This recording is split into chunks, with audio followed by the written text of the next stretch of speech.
एका बेले बंधुक सांगे चलीथिला कप सिरफ कारबार।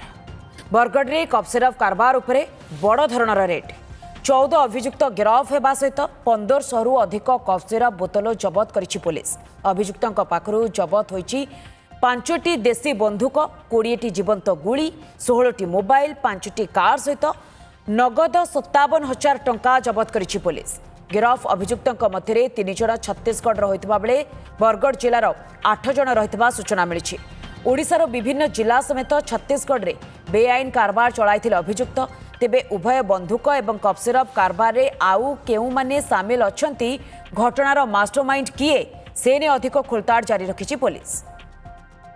14 जन को अरेस्ट कराई, भर 3 जन छत्तीसगढ़ रु अच्छी, बलांगीर, जगत सिंहपुर, जाजपुर और केन्द्रपाड़ा गोटे गोटे जन अच्छी, बाकी 8 जन आम बरगढ़ अच्छी।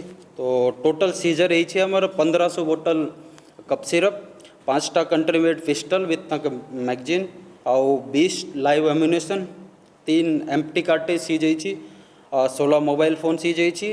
अरे पिला माने तांका जंजाल भितरे बापा मां को भूली जाइथांते।